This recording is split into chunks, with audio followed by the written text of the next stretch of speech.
राष्ट्रीय स्वयंसेवक संघाच्या शताब्दी महोत्सव व विजयादशमी उत्सवानिमित्त रविवारी RSS स्वयंसेवकांचा आकर्षक पथसंचलन कुंदा नगरी बेळगाव येथे पार पडला. शहरातील सरदार्स मैदानावर जमलेल्या गणवेशधारी स्वयंसेवकांनी प्रार्थना गीतानंतर पथसंचलनास प्रारंभ केला. 2 मार्गांवरून पथसंचलन पार पडले. पहिल्या संचलनाचा मार्ग कॉलेज रोड मार्गे गणपती मंदिर, राणी चन्नम्मा चौक, जिल्हाधिकारी कार्यालय परिसर, चव्हाट गल्ली, नाना पाटील चौक, भडकल गल्ली, खडक गल्ली, शनिवार खूट, गणपती गल्ली, नरगुंदकर भावे चौक, शनी मंदिर मार्ग व कुलकर्णी गल्ली असा होता आणि हा संचलन टिळक चौकात येऊन संपला. दुसऱ्या संचलनाचा मार्ग लिंगराज देसाई चौक, कंगराळी गल्ली, काकती वेस, रिसालदार गल्ली, गवळी गल्ली, स्वामी विवेकानंद चौक, समादेवी गल्ली, खडे बाजार, हंस टॉकीज रोड, कडोलकर गल्ली, हुतात्मा चौक, मारुती गल्ली, मारुती मंदिर, बसवन गल्ली असा होता.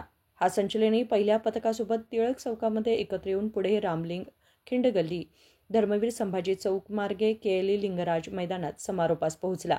प्रमुख रस्त्यांवर वाहतुकीचे नियोजन करून पथसंचलन सुरळीत पार पाडण्यात आले. पोलीस विभागाने संपूर्ण बंदोबस्त काटेकोरपणे सांभाळला होता.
सुमारे 5,000 पेक्षा अधिक गणवेशधारी स्वयंसेवकांनी यात सहभाग घेतला.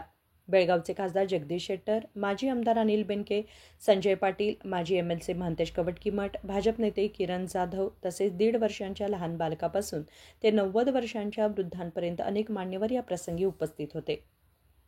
संकल्प शिंदे, KMM मराठी, बेळगाव.